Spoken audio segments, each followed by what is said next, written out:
দূরের কথা একটা লোক আয়ে না। এখন কি করা যায়? কয় সম্রাট আপনার একটা বুদ্ধি দেই। কয় কি বুদ্ধি? বুদ্ধিটা হলো মক্কাটা ভাঙ্গালে এলেই দেখবেন আমাদের তাতে মানুষ জোয়ার উঠবো, আমাদের তাতে আসবে। কয় এটা কিন্তু তোর 2 নাম্বার বুদ্ধি, আবার ফেল করলে কিন্তু তোর মেরে লাভ, একদম জানে মেরে লাভ। ঠিক আছে, দেখেন মক্কাটা ভেঙে ফেলবেন, দেখবেন মানুষ দলে দলে আমাদের তাতে আসবে। আব্রাহা বাদশাহ বিশাল বড় বাহিনী নিয়ে এসেছেন। আব্রাহা বাদশার বাহিনীর শক্তি হলো হাতি। কথা বলেন, শক্তি হলো কি? হাতি যেদিকে যায় লন্ডভন্ড করে ফেলে যোদ্ধাদেরকে।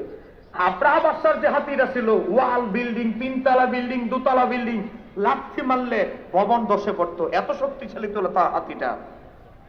আব্রাহা বাদশাহ হস্তি বাহিনী, হাতি বাহিনী নিয়ে এসেছে, মক্কার নিকটবর্তী জায়গায় এসেছে। আসার পরে আমি আপনাদেরকে চ্যালেঞ্জ করে বলি, আপনারা তো জীবনে বহু মাহফিলে গিয়েছেন, কোন মাহফিলে এই মূল ঘটনাটা, রহস্যটা কেউ বলে না।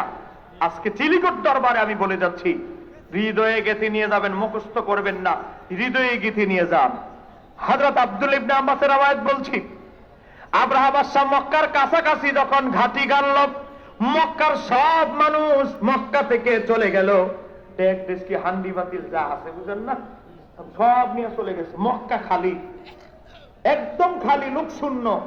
মক্কায় তখন অবস্থান করছিলেন 3 জন। কথা বলেন না, কয়জন? একজন নবীর দাদা, একজন নবীর দাদি, আর একজন নবীর মা আমেনা। বলেন না কয়জন? নবীর দাদা, নবীর দাদি আর নবীর মা। কয়জন?